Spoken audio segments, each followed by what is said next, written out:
Ikhwani fiddin, azakumullah. Dalam kesempatan ini kita akan mengkaji tentang buku Panduan Keluarga Sakinah.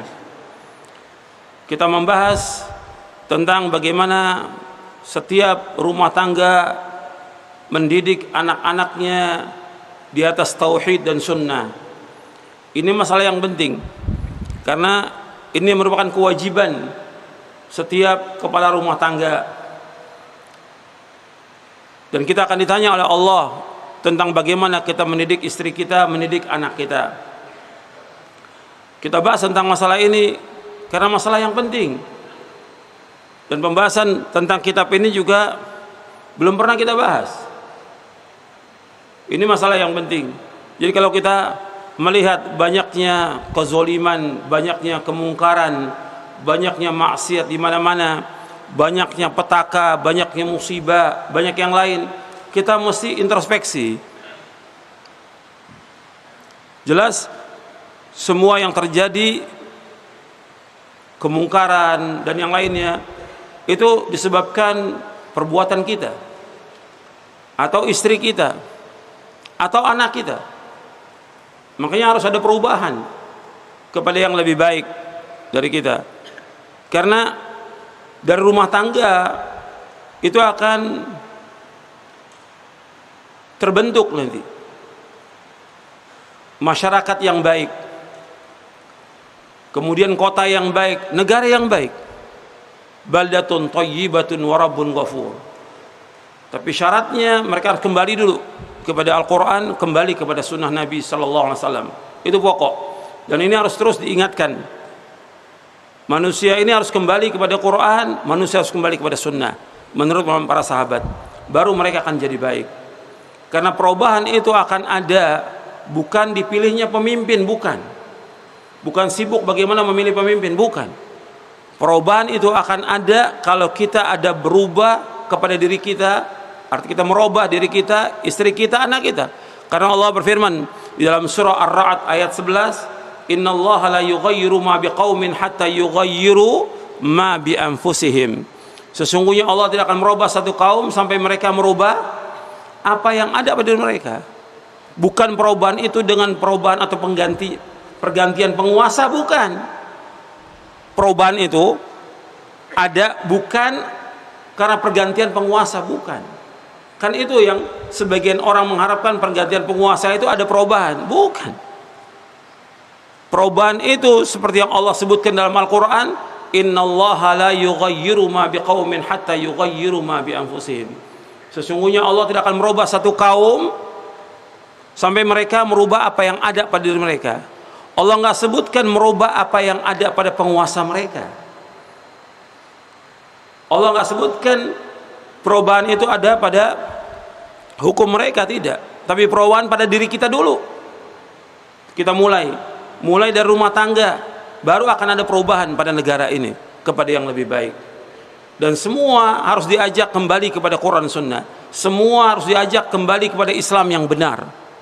Sebab kalau semuanya beriman dan bertakwa, maka barokah itu akan ada. Walau anna ahlal qura amanu wattaqau la fatahna alaihim barakatin minas sama'i wal ard walakin kadzdzabu fa akhadnahum bima kanu yaksibun. Allah sebutkan dalam surah Al-A'raf, kalau seandainya penduduk desa, penduduk kota, penduduk negeri itu beriman dan bertakwa kepada Allah, Allah bukakan barokah dari langit dan bumi, dibukakan oleh Allah. Syaratnya Allah sebutkan bahwa iman dan takwa kepada Allah. Makanya kita mulai dari diri kita dan mulai dari rumah tangga kita. Ikhwani fiddin, azakumullah, kita akan bahas tentang masalah buku ini. Dan buku ini kalau dibahas nggak selesai dalam sebulan. Bukan 2 jam, sebulan nggak selesai ini. Jadi harus kita bahas beberapa poin aja. Karena babnya juga banyak dalam buku ini, ada 21 bab. Jadi saya mulai beberapa poin yang penting yang mudah-mudahan bermanfaat untuk kita semuanya. Yang pertama, kita bahas bab yang pertama tentang pernikahan adalah fitrah. Jadi agama Islam agama fitrah. Pernikahan adalah fitrah. Allah menyebutkan dalam surah Ar-Rum, antum lihat di halaman 12,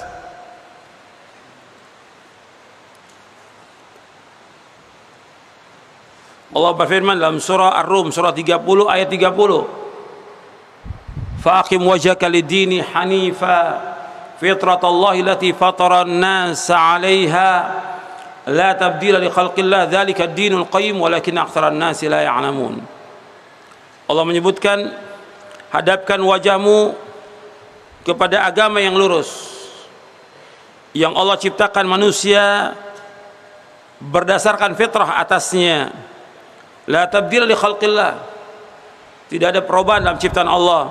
Dzalika dinul qayyim, yang demikianlah agama yang lurus, walakin aktsaran nasi la ya'lamun, akan tapi kebanyakan manusia tidak mengetahui. Jadi pernikahan ini merupakan fitrah. Jadi dianjurkan bagi setiap laki-laki dan perempuan untuk menikah. Yang dikatakan nikah itu artinya antara laki-laki dan perempuan, karena laki-laki dihiasi oleh Allah dengan syahwat kepada wanita. Zuyyina lin-nasi hubbus syahawati minan nisa, dihiasi laki-laki itu cinta kepada syahwat kepada wanita, dan seterusnya. Allah sebutkan dalam surah Ali Imran di ayat 14. Itu pernikahan yang benar. Kita nggak membahas pernikahan-pernikahan yang keluar dari agama ini. Itu laki dengan laki, perempuan dengan perempuan, dan lainnya. Ini semua menyalahi fitrah. Bukan hanya menyalahi fitrah, atau dalam kehidupan binatang nggak ada seperti itu. Ya, laki senang dengan laki, atau binatang nggak ada. Atau perempuan senang dengan perempuan, betina dengan betina. Ini menyalahi fitrah manusia. Fitrah laki-laki menikahi wanita, itu fitrah. Wanita menikah dengan laki-laki, ini fitrah. Dan diperintahkan kita untuk mengikuti fitrah. Dan Islam menganjurkan untuk menikah. Setiap laki-laki dan wanita diperintahkan untuk menikah, karena yang melamar itu adalah laki-laki, maka laki-laki, khitabnya kepada laki-laki, yang Allah sebutkan dalam surah An-Nisa di ayat 3, fankihu ma tabalakum minan nisa'i matna wa thulatha wa ruba'. Untuk melihat ayatnya di halaman 13.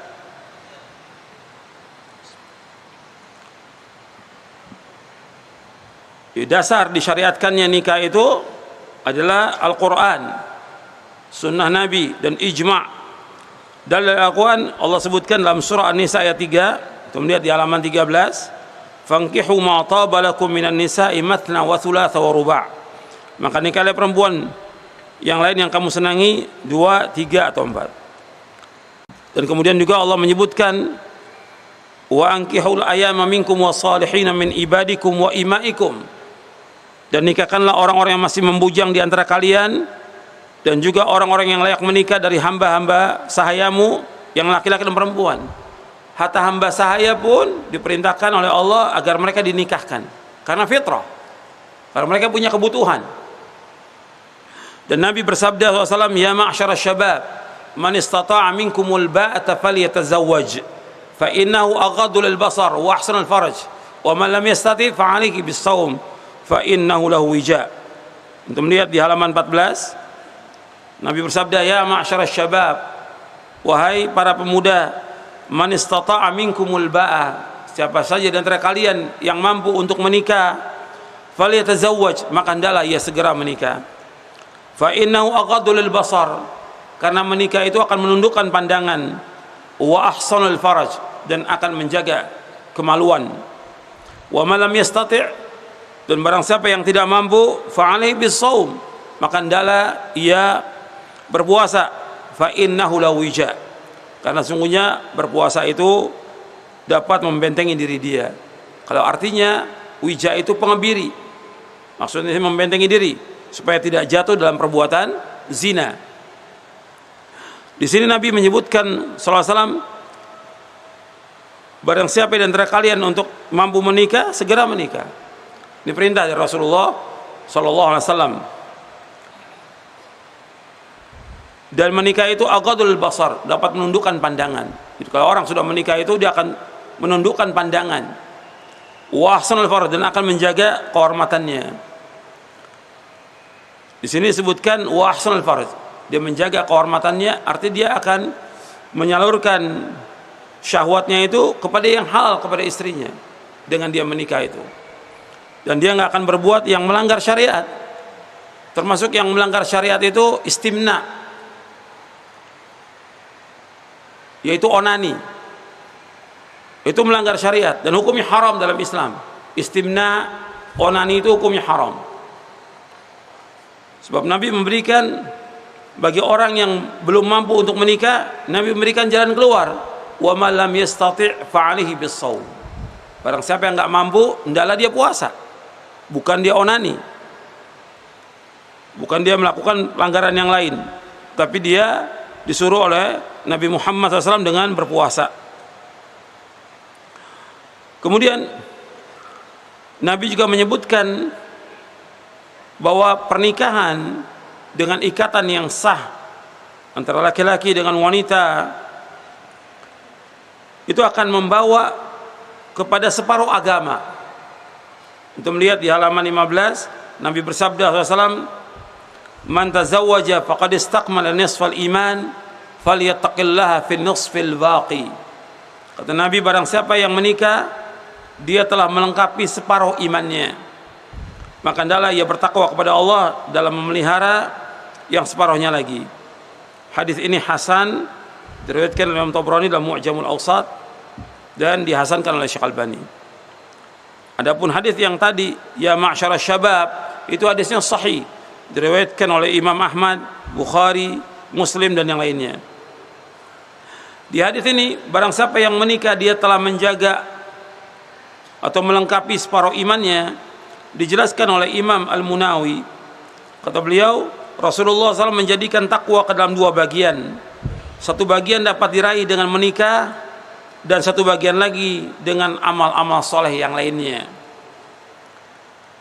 Abu Hatim berkata, secara umum yang menguasai agama seseorang adalah kemaluan dan perutnya, dan salah satu dari keduanya dapat dicukupi dengan menikah.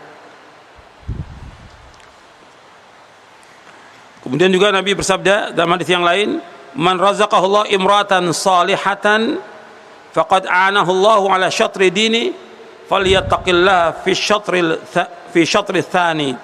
Siapa saja yang dikaruniai oleh Allah istri salihah, maka sungguh Allah telah membantu dia dalam melaksanakan separuh agamanya. Hendaklah ia bertakwa kepada Allah dalam menjaga separuhnya lagi. Hadis ini hasan li ghairihi, diriwayatkan oleh Imam Tabrani dalam Mu'jamul Awsat dan Hakim dalam kitabnya Al-Mustadrak, dan disahihkan oleh Hakim, disetujui oleh Imam Zahabi dan dihasankan oleh Syekh Albani dalam Sahih At-Targhib wa Tarhib. Artinya Nabi menyebutkan barang siapa yang dikaruniai oleh Allah seorang istri yang salihah, maka Allah akan tolong dia untuk menjaga separuh agamanya. Dan banyak yang bisa dilaksanakan dengan dia menikah itu. Karena apa yang dilakukan dengan menikah itu banyak fadilahnya, banyak manfaatnya, dan banyak ganjarannya dengan dia menikah itu.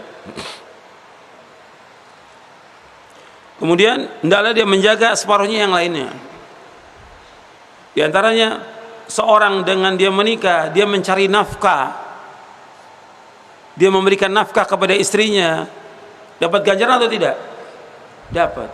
Bahkan ganjaran memberikan nafkah kepada istri lebih besar daripada infak, sedekah yang dia keluarkan untuk orang miskin, yang dia keluarkan untuk memerdekakan seorang hamba, yang dikeluarkan untuk jihad fisabilillah. Dengan dia memberikan nafkah kepada istrinya, lebih besar ganjarannya kepada istri. Memberikan nafkah kepada istri. Untuk perhatikan itu.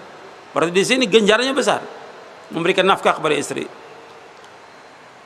Kemudian juga kalau orang yang belum menikah, dia cari uang untuk apa? Kemana uangnya itu? Sibuk dia siang, dari pagi sampai sore, sampai pagi lagi. Itu uangnya untuk apa? Tapi kalau orang sudah menikah, dia memberikan makan kepada istri dapat ganjaran, dia memberikan makan kepada anaknya dapat ganjaran. Dia menyekolahkan anaknya, dia keluarkan biaya, dapat ganjaran, semua ganjaran. Dia senyum kepada istrinya, dapat ganjaran. Dia membantu istrinya, dapat ganjaran. Dia bercampur dengan istrinya, dapat ganjaran. Semua ganjaran, semua pahala. Dia ngajak istrinya untuk sholat, dapat ganjaran. Tengah malam dia bangun, dia sholat tahajud, dia bangunkan istri, dapat ganjaran. Dia mendidik anaknya, dapat ganjaran. Semuanya ganjaran. Ini separuh agama. Maka hendaklah dia menjaga lagi separuh yang lain lagi. Dan juga dengan dia punya istri dan kemudian dia punya anak, dia akan terjaga dari perbuatan-perbuatan dosa dan maksiat. Apakah itu zina, apakah itu homo, atau yang lainnya. Terjaga dia dengan dia menikah. Makanya Islam tidak menyukai orang hidup membujang. Tidak menyukai.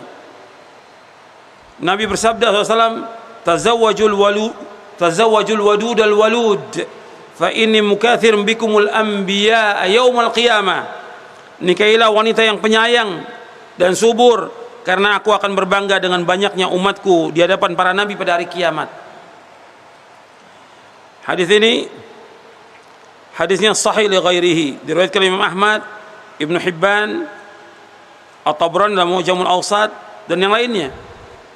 Hadis ini sahih li ghairihi. Nabi menyuruh kita untuk menikahi wanita yang penyayang dan juga banyak anaknya. Berarti di antara tujuan pernikahan mempunyai apa? Keturunan, banyak anak. Nanti saya akan sebutkan. Di antara tujuan pernikahan yaitu mempunyai keturunan, banyak anak. Dan Nabi SAW menyebutkan tentang orang yang datang kepada Nabi SAW, 3 orang yang dia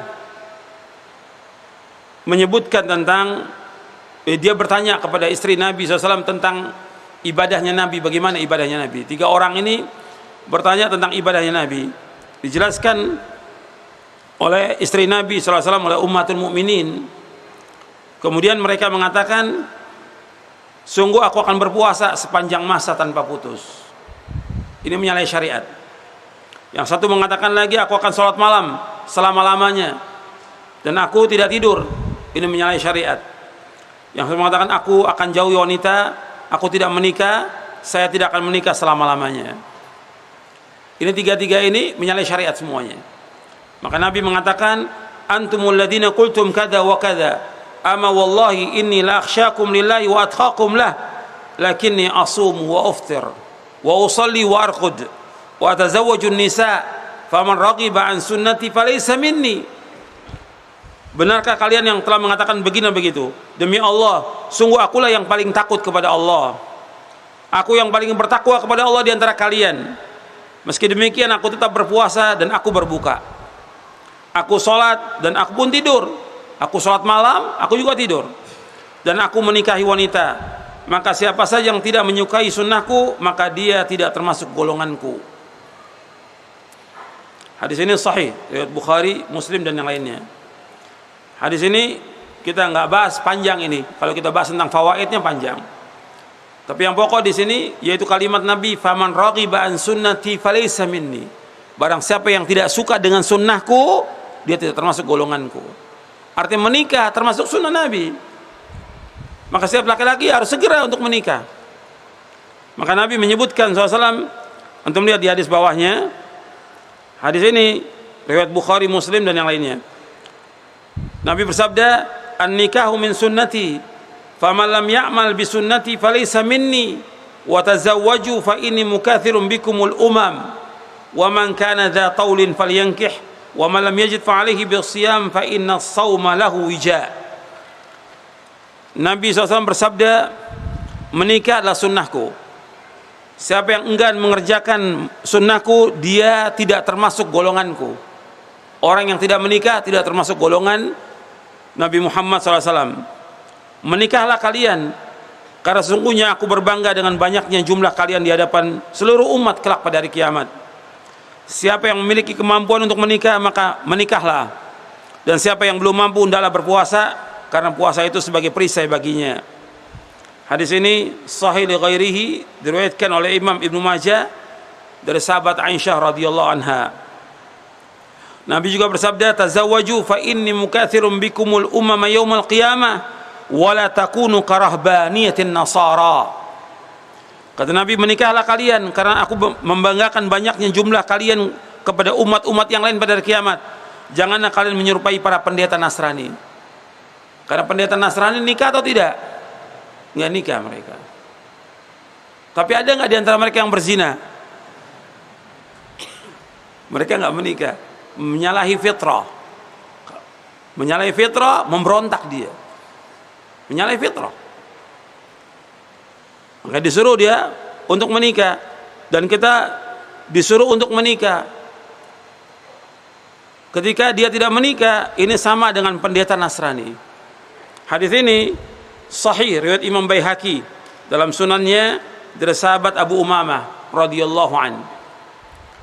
Ia menyebutkan bahwa dengan menikah itu mengikuti sunnah Nabi Muhammad sallallahu alaihi wasallam, dan nikah itu juga mengikuti para anbiya wa rasul, karena semua nabi, semua rasul menikah. Semua nabi, semua rasul itu menikah. Ketika orang enggak menikah, dia menyalahi sunnahnya para nabi dan para rasul. Tentang para nabi dan rasul menikah, antum lihat dalam surah Ar-Ra'd ayat 38. Bahwa para nabi dan rasul itu menikah, antum lihat ayatnya dalam surah Ar-Ra'd ayat 38. Allah berfirman, "Wa laqad arsalna rusulan min qablika wa ja'alna lahum azwaja wa dzurriyyah." Dan sungguh kami telah utus rasul-rasul sebelum kamu. Kami jadikan bagi mereka mempunyai istri-istri dan mereka mempunyai anak-anak. Dalam surah Ar-Ra'd ayat 38. Antum catat itu. Bahwa para nabi, para rasul, mereka juga menikah. Semua nabi, semua rasul menikah. Dan ini sesuai dengan agama Islam, agama fitrah. Kemudian kita masuk bab yang keempat tentang tujuan pernikahan. Tujuan pernikahan, bahwa jalan yang sah untuk memenuhi kebutuhan laki-laki dan wanita dengan akad nikah, enggak ada yang lain. Untuk melihat di halaman 54, 55. Jadi jalan yang sah orang itu untuk menikah, ya jalan yang sah dengan pernikahan, dengan akad nikah, bukan dengan pacaran, bukan dengan kumpul kebo, bukan dengan yang lainnya, tapi dengan akad nikah yang sah. Itu yang dibenarkan dalam syariat, dengan akad nikah. Karena perbuatan-perbuatan selain itu, apakah dengan berzina, ini perbuatan dosa besar yang besar. Zina itu perbuatan yang keji. Allah sebutkan dalam surah Al-Isra, wala taqrabuz zina innahu kana fahishatan wa sa'a sabila. Janganlah kamu mendekati perbuatan zina, jangan dekat, kata Allah.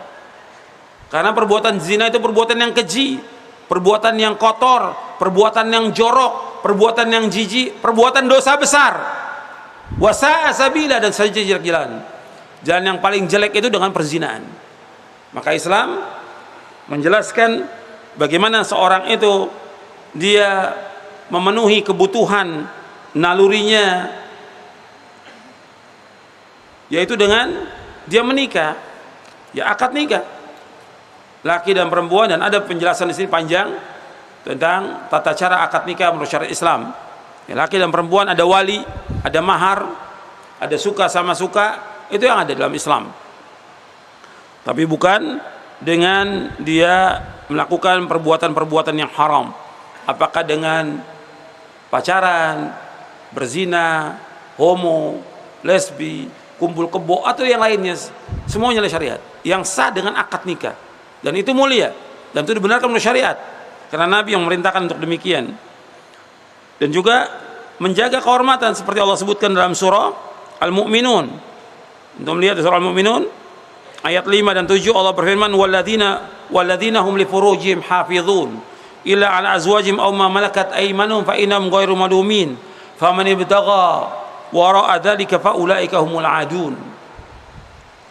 Orang-orang yang memelihara kemaluan mereka kecuali terhadap istri mereka atau hamba saya yang mereka miliki, maka sungguhnya mereka tidak tercela. Tetapi barang siapa mencari di balik itu, arti selain itu, dengan berzina, homo atau yang lainnya, maka mereka itulah orang-orang yang melampaui batas. Termasuk juga orang yang melakukan istimna, onani, ini termasuk juga melampaui batas, termasuk perbuatan yang haram dalam Islam. Kemudian ikhwan fillah azakumullah, bahwa nikah itu akan mendatangkan kebahagiaan, akan mendatangkan sakinah, mawaddah, warahmah. Orang semua ingin mendapatkan kebahagiaan dalam hidup ini, semuanya ingin kebahagiaan dunia ya dengan dia mendapatkan sakinah, mawaddah, warahmah dalam rumah tangganya, dengan melaksanakan ibadah kepada Allah dalam rumah tangganya. Tetap pelaksanaan ibadah harus ada, karena kita diciptakan oleh Allah untuk apa? Untuk ibadah. Dia menikah, tetap menikah, tapi wajib untuk melaksanakan syariat agama Islam ini. Jadi ketika seorang itu menikah, dia akan mendapatkan sakinah, mawaddah, warahmah, ketenangan. Berbeda dengan orang-orang yang tidak menikah, nggak mendapatkan itu. Antum lihat di halaman 70. Allah menyebutkan bahwa dengan menikah itu mendatangkan ketenangan hidup, mendatangkan kebahagiaan, mendatangkan ketenangan, dan juga akan membawa kepada kasih sayang. Allah sebutkan dalam surah Rum surah 30 ayat 21, wa min ayatihi an khalaqalakum min anfusikum azwajan litaskunu ilaiha wa ja'ala bainakum mawaddatan wa rahmah inna fi dzalika laayatin liqaumin yatafakkarun. Di antara tanda-tanda kekuasaan Allah, Allah menciptakan bagi kalian pasang-pasangan untuk kalian dari jenis kalian sendiri, supaya kalian mendapatkan ketenangan, tentram, dan Allah jadikan di antara kalian mawaddah, kecintaan, warahmah, kasih sayang. Inna fi dzalika laayatin liqaumin yatafakkarun. Sesungguhnya demikian itu sebagai tanda-tanda kekuasaan Allah bagi orang-orang yang berfikir. Allah menyebutkan di antara tanda kekuasaan Allah, Allah menciptakan makhluk ini berpasang-pasangan, dan Allah menjadikan dengan pernikahan itu yaitu sakinah, ketenangan. Antum bisa lihat antara orang yang sudah menikah dengan belum menikah beda, baik dia laki maupun perempuan. Ketenangan itu ada setelah dia menikah, sakinah, karena nas ayat Al-Quran menyebutkan demikian. Orang ketika menikah mendapatkan ketenangan dengan dia mempunyai istri. Ketika dia capek, lelah, pulang kerja, dia datang ke rumahnya mendapatkan sakinah, ketenangan, karena istri tempatnya di rumah, bukan bekerja. Dia disuruh untuk di rumah, maka mendapatkan ketenangan itu dengan istri dia di rumah, maka dia pulang ke rumahnya mendapatkan sakinah. Kemudian Allah jadikan wa ja'ala bainakum mawaddah, Allah menjadikan kecintaan.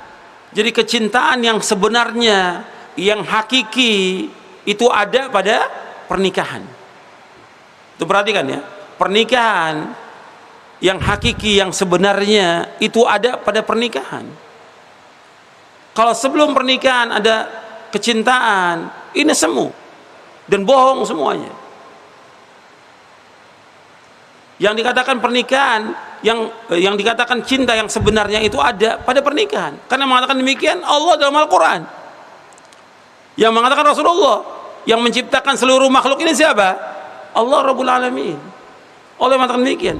Allah jadikan kecintaan, dan ini diberikan kepada semua orang yang menikah, apakah dia muslim atau dia kafir. Perhatikan tuh, kecintaan itu akan ada. Warahmah, kasih sayang juga ada, hatta pada orang kafir. Antum melihat ada orang-orang yang orang kafir sampai umur 70 tahun dia masih rukun rumah tangganya. Yang berikan itu siapa? Allah Rabbul Alamin. Ada kecintaan, ada kasih sayang di antara mereka. Tapi kebahagiaan mereka kebahagiaan yang semu. Kalau mereka tidak Islam, semu. Perhatikan tuh, semuanya kembali kepada Islam, semuanya kembali kepada Quran dan Sunnah. Ketika kecintaan itu ada, kasih sayang ada, tapi nggak ada keislaman, tetap semu. Tetap semu. Makanya ikhwan fillah, azakumullah, kecintaan yang hakiki itu ya dengan menikah, bukan dengan pacaran. Makanya Nabi menyebutkan, antum lihat di halaman 70, antum lihat di bawahnya, lam yura lil mutahabbaini mithlun nikah. Tidak pernah terlihat dua insan yang saling mencintai seperti halnya yang terlihat dalam pernikahan. Artinya Nabi belum pernah lihat yang dikatakan orang cinta saling mencintai yang sebenarnya itu ada dalam pernikahan. Di luar pernikahan nggak ada yang sebenarnya, semuanya bohong. Kayak orang pacaran itu semuanya bohong ya. Motor pinjam, duit pinjam, semuanya minjam. Bersoleknya juga semuanya, artinya semuanya semu, semuanya bohong. Yang hakiki benar itu pernikahan, kecintaan, maksud saya yang sebenarnya hakiki kecintaan itu ya pada pernikahan. Kalau pacaran nggak ada, itu semuanya bohong. Makanya Nabi yang menyebutkan demikian, dan hadis ini sahih diriwayatkan oleh Imam Ibnu Majah, Hakim dan Baihaqi dari sahabat Ibnu Abbas radhiyallahu anhuma, dan disahihkan oleh Syekh Al-Albani dalam silsilah hadits as-sahihah di juz yang kedua. Jadi saya sebutkan di sini, cinta yang dibungkus dengan pacaran pada hakikatnya adalah hanya nafsu belaka, bukan kasih sayang, bukan kecintaan, dan itu semuanya kebohongan. Dan orang yang pacaran itu dia sudah berbuat yang haram. Setiap dia melakukan demikian, dia berbuat yang haram. Karena berduaan dengan perempuan hukumnya haram. Melihat aja yang bukan mahram dia lihat, termasuk perzinaan. Kan kata Nabi, al-ainani tazniyani wa zinahuman nadhar. Dua mata itu berzina, dan berzinanya mata apa? Memandang. Matanya dengan melihat itu dia berzina. Tangannya dengan dia meraba, dia berzina. Semua berzina. Makanya itu hati-hati itu. Belum yang lainnya lagi. Kemudian di antara tujuan pernikahan, ikhwan fillah, azakumullah, memperoleh keturunan yang soleh. Memperoleh keturunan. Jadi orang menikah itu dia ingin mendapatkan keturunan. Yang nanti kita akan bahas tentang bagaimana mendidik anak ini. Karena semua orang ingin mendapatkan keturunan. Karena tujuan dari pernikahan ingin mendapatkan keturunan. Karena Nabi menyebutkan dengan menikah itu supaya banyak apa? Banyak anak. Karena Nabi akan berbangga dengan banyaknya umat di hari kiamat. Maka Allah menyebutkan dengan pernikahan itu mendapatkan anak, mendapatkan keturunan. Antum lihat di halaman 64. Kita baca ayatnya dulu. Di halaman 64 Allah berfirman dalam surah An-Nahl ayat 72. Wallahu ja'ala lakum min anfusikum azwaja wa ja'ala lakum min azwajikum banina wa habalata wa razaqakum min at-thayyibat afabil batili yu'minun wa bi ni'matil hum yakfurun.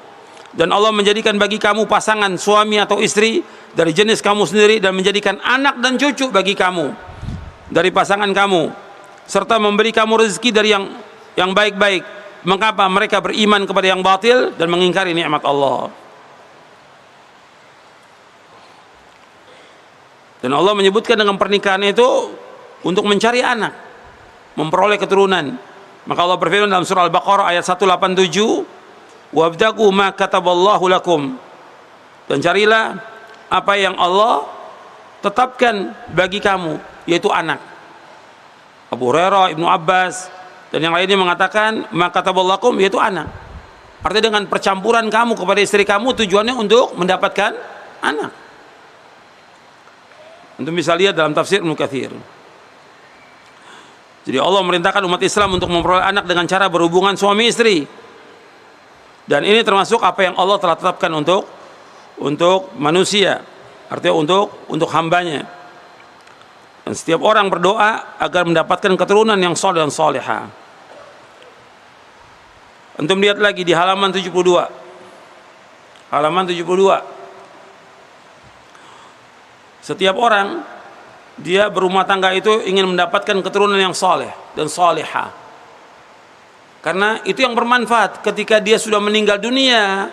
Yang bermanfaat doa anak yang bagaimana? Yang soleh. Waladun soleh yad'ulah, anak yang soleh mendoakan dia. Nabi bersabda SAW, idza matal insanu in qata amalu ila min thalathin. Antum lihat hadisnya itu. Shadaqatun jariyah wa ilmun yuntafa'u bi wa waladun salih yad'ulah. Kata Nabi, idza matal insan, apabila seorang manusia meninggal dunia, in qata amaluhu, terputus amalnya, ila min thalathin, kecuali 3 yang terus mengiringi dia. Yang pertama, sedekah jariyah, sedekah yang dia terus keluarkan, itu akan mengiringi dia. Yang kedua, ilmun yuntafa'u bi, ilmu yang bermanfaat. Yang ketiga, yaitu waladun salih yad'ulah, anak soleh yang selalu mendoakan dia. Hadis ini sahih, Muslim, Ahmad, Bukhari dalam Adul Mufrad, Abu Daud dan yang lainnya. Jadi kita akan ditolong oleh Allah SWT dengan anak-anak yang soleh. Karena anak ini akan terus mendoakan kita. Bahkan ada orang tua yang amalnya sedikit sekali amalnya, kemudian dimasukkan oleh Allah ke dalam sorga dengan sebab doa anaknya.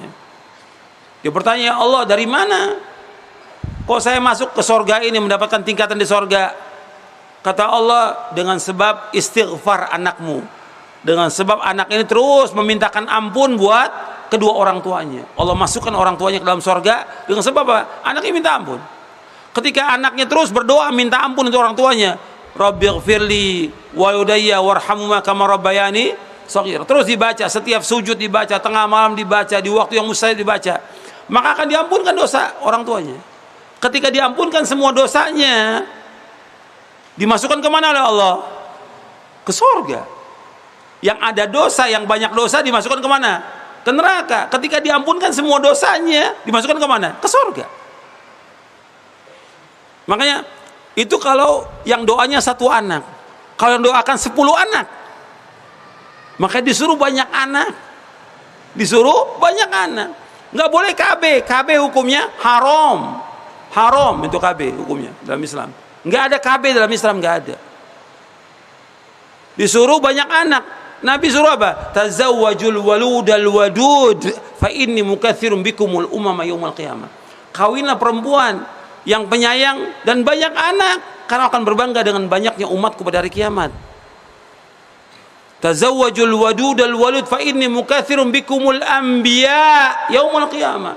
Kawinlah perempuan yang penyubur dan penyayang, karena aku akan berbangga dengan para nabi nanti di hari kiamat. Disuruh banyak anak. Yang menyuruh Rasulullah SAW. Kalau antum cinta kepada Rasulullah, maka apa? Banyakkan anak. Kalau antum cinta kepada Rasulullah, ikuti yang Rasulullah inginkan kepada kita, disuruh banyak anak. Rasulullah mencintai demikian, menginginkan demikian, umatnya banyak anak. Nabi mencintai demikian, sampai Nabi mendoakan pelayannya Anas bin Malik banyak apa? Banyak anak. Bahkan Nabi doakan bukan hanya banyak anak dan banyak rezeki. Antum lihat di halaman 73, Nabi mendoakan, Allahumma aktsir malahu wa waladahu wa barik lahu fi ma ataitahu. Ya Allah, perbanyaklah harta dan anaknya, dan berkahilah baginya apa yang Kau anugerahkan kepadanya. Hadis ini sahih riwayat Bukhari Muslim. Nabi doakan Anas bin Malik agar banyak anak dan banyak harta. Dengan kehendak Allah, sahabat ini, sahabat Anas bin Malik radhiyallahu an, menjadi orang yang paling banyak anaknya, paling banyak hartanya pada waktu di Madinah. Anas menyatakan, putriku Umainah memberitahukan bahwa anak-anakku yang sudah meninggal dunia berjumlah 120 sekian.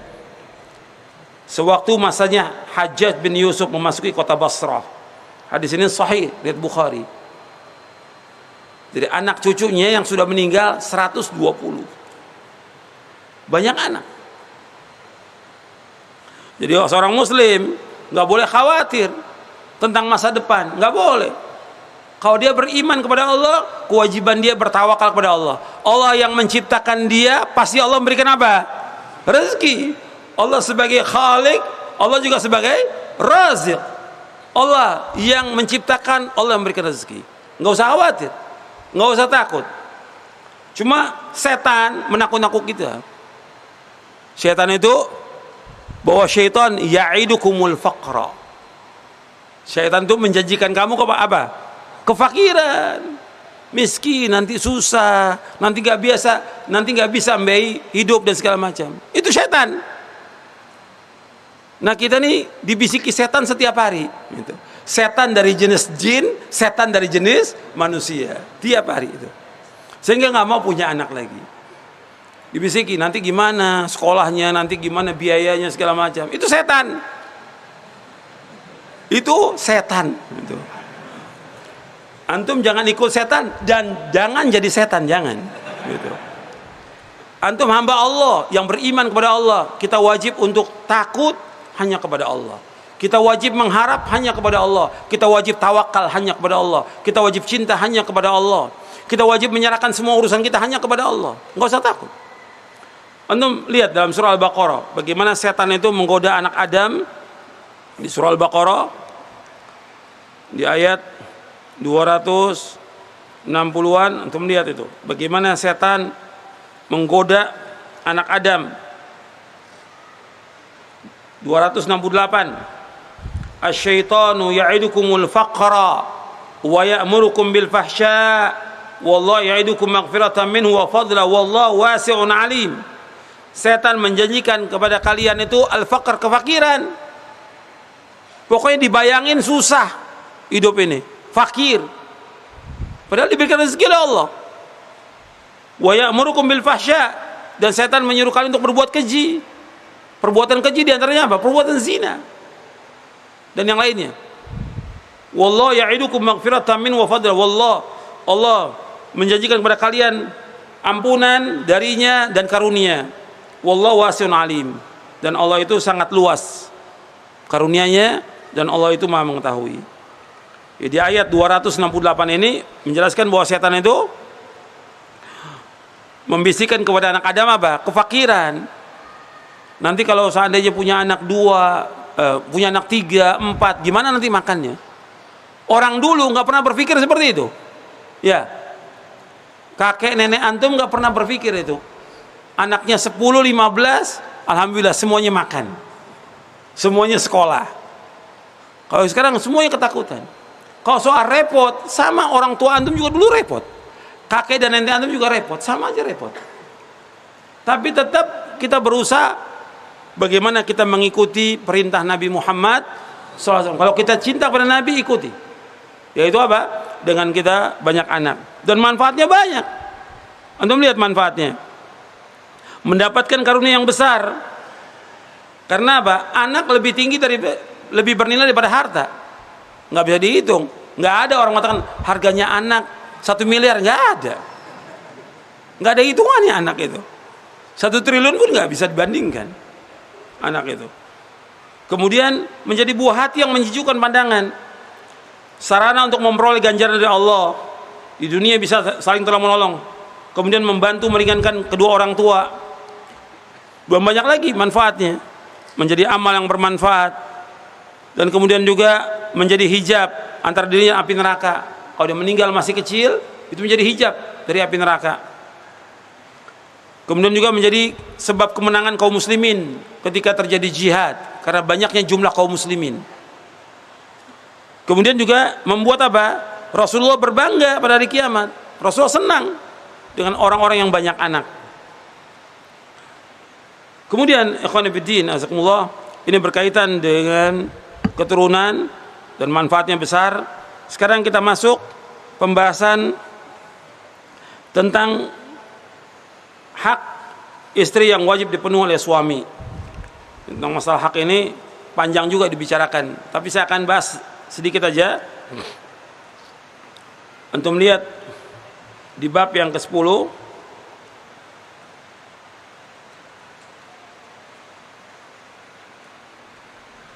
di halaman 185.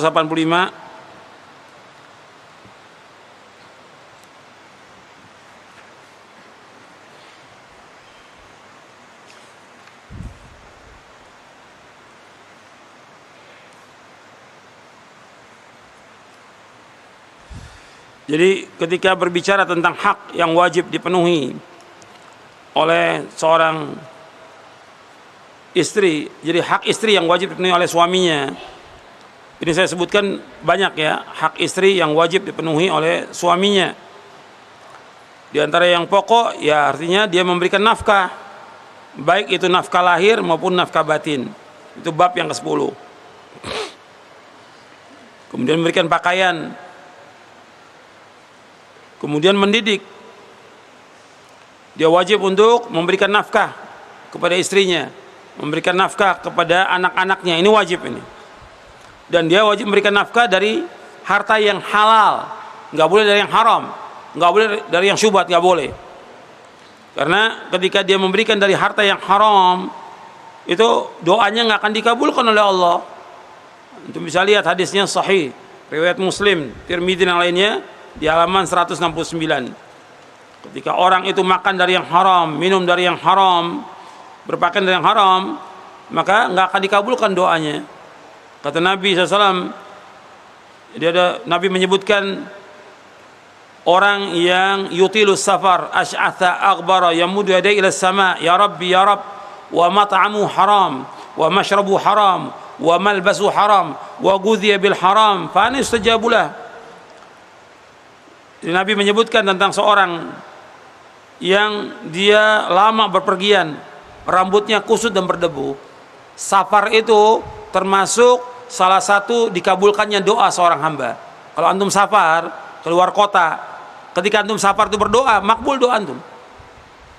Karena doanya musafir makbul. Tapi di sini dia safar sudah lama sampai rambutnya kusut. Dia menenggakkan kedua tangannya ke langit. Dia berdoa, ya Rabb, ya Rabb. Kata Nabi, bagaimana akan dikabulkan? Makanan dari yang haram, minumannya dari yang haram, pakaian dari yang haram. Dia dipenuhi, diberikan kecukupan dengan hal, bagaimana doanya dikabulkan? Hadis ini sahih Muslim. Artinya ketika dia makan dari yang haram, doanya nggak akan dikabulkan oleh Allah. Makanya seorang suami dia wajib mencari nafkah dari yang halal, wajib itu. Sebab daging yang tumbuh dari yang haram itu neraka yang lebih patut bagi dia. Kata Nabi SAW, kullu jasadin nabata min suhtin fannaru aula bih. Setiap tubuh yang dia tumbuh dari yang haram, maka neraka yang lebih patut bagi dia. Makanya memberikan nafkah kepada istri, kepada anak itu ganjarannya besar. Untuk bisa lihat di halaman 170, kata Nabi SAW, dinarun anfaqtahu fi sabilillah, wa dinarun anfaqtahu fi raqabatin, wa dinarun tasaddaqta bihi ala miskinin, wa dinarun anfaqtahu ala ahlik a'zamu ajran alladhi anfaqtahu ala ahlik. Dinar yang kau infakkan di jalan Allah, dinar yang kau infakkan untuk memerdekakan hamba sahaya, dinar yang kau sedekahkan untuk orang miskin, dan dinar yang kau infakkan untuk keluarga kamu, maka yang paling besar ganjarannya dinar yang kau infakkan untuk keluarga kamu. Hadis sahih riwayat Muslim dari sahabat Abu Hurairah radhiyallahu an.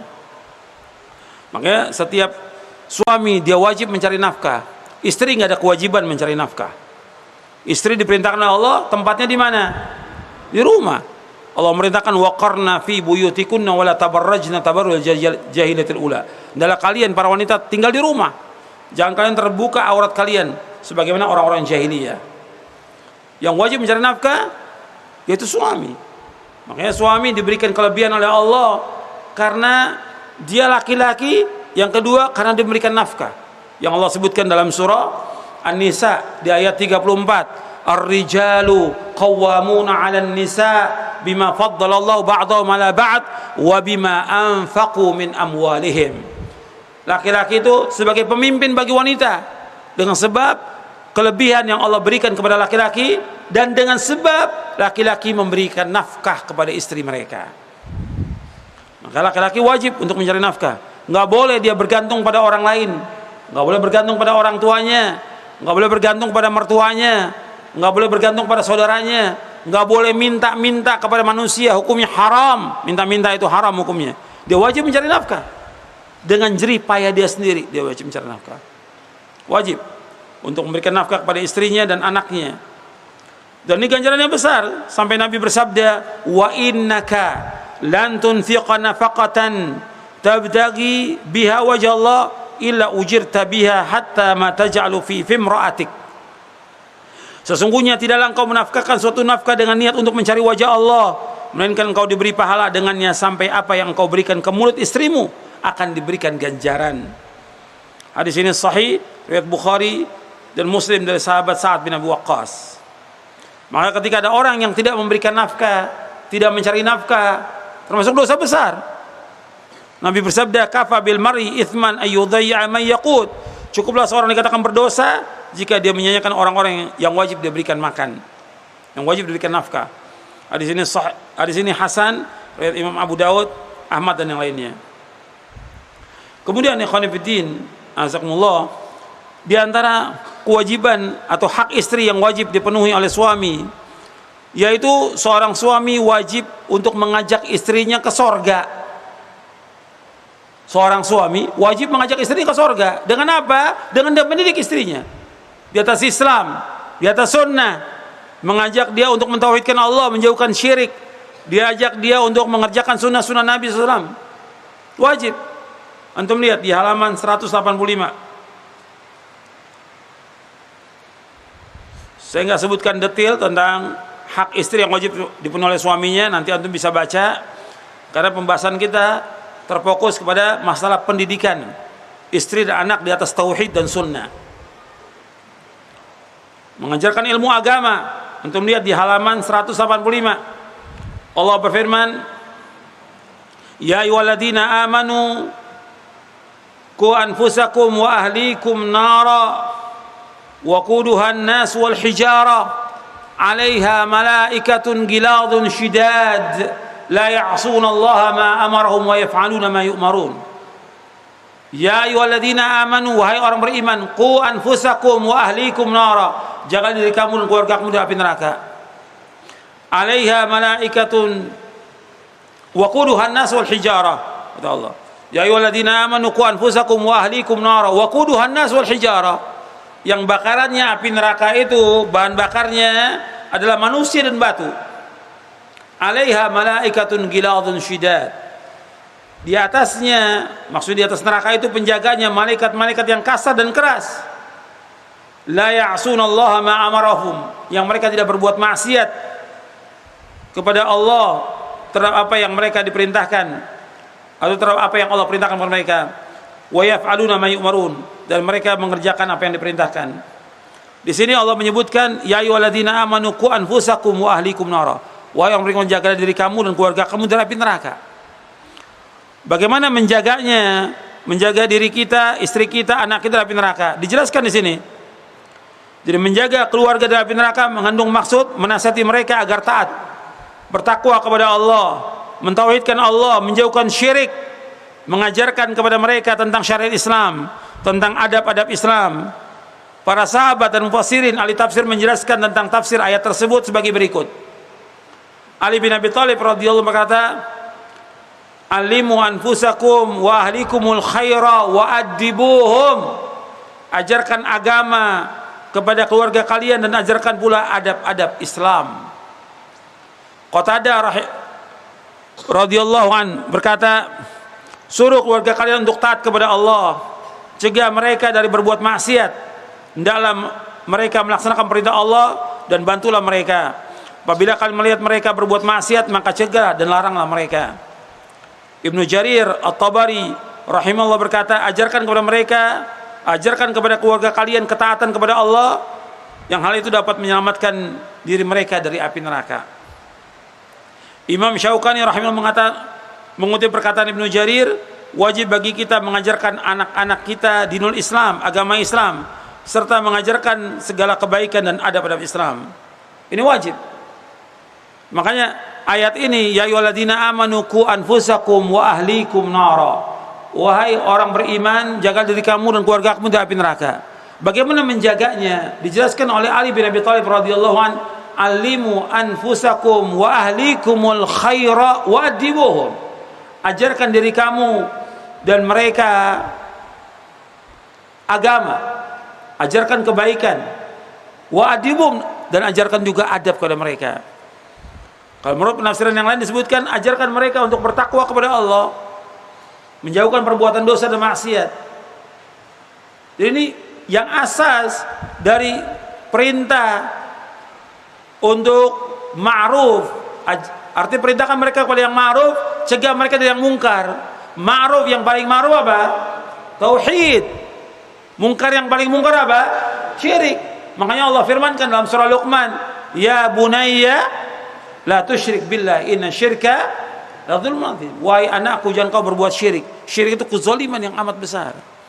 Dan ini mulai dari kecil harus dibina anak-anak ini. Antum ajarkan istri kamu. Makanya ketika seorang suami melakukan akad nikah, laki-laki dan perempuan mengadakan akad nikah, disaksikan, artinya harus ada walinya, disaksikan oleh keluarganya, ada maharnya, ada suka sama suka. Pertama kali begitu dia akad nikah, maka dia harus sampaikan kepada istrinya, kewajiban kamu sebagai seorang istri wajib taat pada suami. Karena yang paling besar kewajiban dia taat. Karena apa? Walinya sudah menyerahkan kepada suaminya. Walinya, bapaknya sudah menyerahkan kepada si suami. Suami kewajiban untuk mendidik. Yang bertanggung jawab dunia akhirat bukan bapaknya lagi. Siapa yang bertanggung jawab? Suaminya. Ketika sudah dinikahkan, maka yang bertanggung jawab dunia akhirat adalah suaminya. Kalau si istri ini kemudian melanggar syariat, tidak sholat, atau tidak puasa, atau terbuka auratnya, tidak pakai jilbab, yang bertanggung jawab siapa? Suami, bukan bapaknya lagi. Suami. Maka kewajiban dia. Begitu juga ketika melahirkan anak, kewajiban suami mendidik anaknya. Kewajiban suami. Makanya ini laki-laki ini punya tanggung jawab yang sangat besar. Ya, istri juga wajib untuk membantu di rumahnya mendidik anak-anak ini. Makanya si suami ini harus apa? Harus belajar, harus ngaji. Tapi kebanyakan suami tidak ngaji. Dia harus jadi imam. Doanya dia setiap hari apa? Rabbana hablana min azwajina wa dzurriyyatina qurrata a'yun waj'alna lil muttaqina imama. Dalam surah Al-Furqan, surah 25 ayat 74. Rabbana hablana min azwajina wa dzurriyyatina qurrata a'yun waj'alna lil muttaqina imama. Ya Allah, berikanlah kepada kami dari pasangan-pasangan kami, istri-istri kami, wa dzurriyyatina, anak cucu kami, qurrata a'yun, yang menyenangkan hati, menyedapkan pandangan. Waj'alna lil muttaqina imama, jadikan kami sebagai imam. Bagi siapa? Orang-orang yang bertakwa. Berarti suami ini sebagai apa? Imam. Tapi banyak suami ini yang gak jadi imam ini. Jadi makmum. Siapa imamnya? Istrinya imamnya. Ini tanda-tanda kiamat ini. Imamnya istrinya. Apa kata istrinya? Samina wa ata'na. La haula wa la quwata illa billah. Seorang laki-laki kata Allah pemimpin. Allah sebutkan dalam surah An-Nisa ayat 34, ar-rijalu qawwamuna 'alan nisa bima faddalallahu ba'dahum 'ala ba'd wa bima anfaqu min amwalihim. Laki-laki pemimpin. Pemimpin kata Allah. Pengurus bagi wanita dengan sebab apa yang Allah lebihkan sebagian mereka sebagian lain, dan dengan sebab laki-laki memberikan nafkah. Itu perhatikan ya, surah An-Nisa 34 dan surah Al-Furqan 74. Untuk melihat itu. Kita berdoa agar kita menjadi imam. Imamnya di sini bagi siapa? Wa ja'alna lil muttaqina imama. Jadikan kami sebagai imam bagi siapa? Orang bertakwa. Berarti kalau kita menjadi imam bagi orang bertakwa, kita harus apa? Bertakwa lebih dahulu. Seorang suami harus bertakwa dia kepada Allah. Bertakwa. Untuk bisa dia menjadi orang bertakwa, ya nuntut ilmu. Dia mengaji. Dia mengaji. Dia belajar Quran dan sunnah ala fahmi salaf. Ini sering saya ulang-ulang nih. Belajar Quran wa sunnah ala fahmi salaf. Belajar dalilnya. Kembalikan rujuk kepada Quran, kepada sunnah Nabi yang sahih. Ikuti pemahaman salaf. Karena ini jalan selamat yang masukkan manusia ke surga dengan mengikuti Quran wa sunnah ala fahmi salaf. Enggak ada jalan lain yang membawa manusia ke surga kecuali dengan mengikuti jalan Quran wa sunnah ala fahmi salaf. Itu nas, dalil yang menyebutkan demikian. Enggak ada jalan lain. Satu jalan yang membawa manusia kepada ke surga dan ridhonya Allah, mengikuti Quran was sunnah ala fahmi salaf. Wajib belajar dia. Wajib dia mengaji. Dan dia harus luangkan waktu untuk nuntut ilmu. Kalau dia bisa kerja, bisa dagang, bisa usaha, kenapa dia nggak bisa ngaji? Kenapa dia nggak bisa belajar agama? Wajib, karena dia diciptakan oleh Allah bukan untuk kerja, diciptakan Allah bukan untuk dagang, diciptakan Allah bukan untuk main-main. Allah ciptakan dia, wa ma khalaqtul jinna wal insa illa liya'budun, ma uridu minhum min rizqin wa ma uridu an yut'imun, innallaha war-razzaqu dzul quwwatil matin. Tidak aku ciptakan jin dan manusia mereka untuk beribadah kepadaku, kata Allah. Aku nggak minta makan dari mereka, aku nggak minta rezeki dari mereka, aku nggak minta makan. Allah yang memberikan rezeki pada mereka. Dan Allah itu maha kokoh dan maha kuat. Disuruh kita hidup ini tujuannya untuk ibadah, ibadah, cari nafkah sekedarnya. Tapi bagaimana kita mendidik istri kita, anak kita dari Islam dan Sunnah, itu yang paling penting. Bagaimana istri kita bisa pakai jilbab yang sempurna, bagaimana istri ini sholat 5 waktu, bagaimana dia puasa, bagaimana dia melaksanakan ibadah kepada Allah, itu yang paling penting. Kalau ada kekurangan, wajar. Dia nggak bisa masak, dia nggak bisa yang lain, nggak ada masalah, kita nggak dosa. Tapi dosa kalau dia nggak bisa wudu, dosa suaminya. Kalau si istri nggak bisa wudu, dosa nggak suaminya? Dosa. Kalau dia nggak bisa masak, nggak ada masalah. Tapi ketika dia nggak bisa wudu, dia nggak bisa sholat, dosa suaminya. Ketika dia berbuat dosa, maksiat, dosa suaminya. Maka dia harus menyuruh yang ma'ruf, mencegah yang mungkar. Maka dia harus belajar dulu tentang agama ini. Dan untuk perhatikan, ini penting untuk diperhatikan oleh setiap suami dan istri. Dan kita harus bagaimana memperhatikan mereka. Tiap hari itu istri anak harus diperhatikan. Nggak bisa mencukupkan anak sekolah. Oh, sekolah di sekolah Islam, nggak cukup. Tetap aja harus dilihat bagaimana waktunya dia, bagaimana sholatnya dia, bagaimana pergaulannya dia, bagaimana dia melaksanakan ibadah atau tidak, bagaimana waktunya. Karena banyak waktu yang terbuang dengan sia-sia, yang rugi. Untuk melihat lagi tentang kewajiban mendidik anak. Ini penting ini. Di halaman 250. Untuk melihat di halaman 250.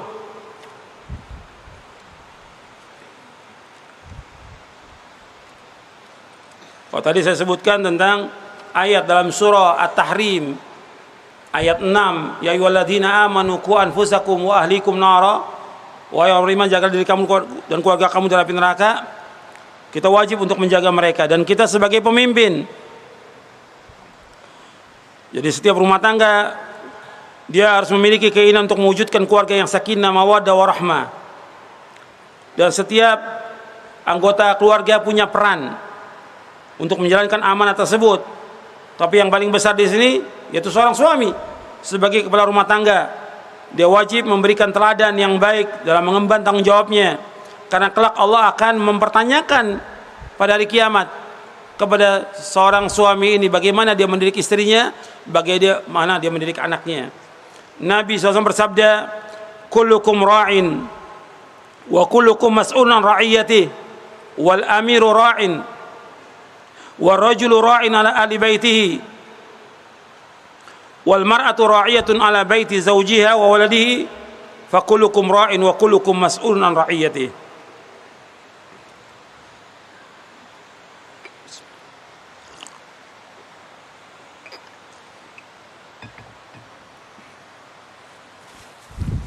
Nabi bersabda SAW, kullukum ra'in, setiap kalian adalah pemimpin,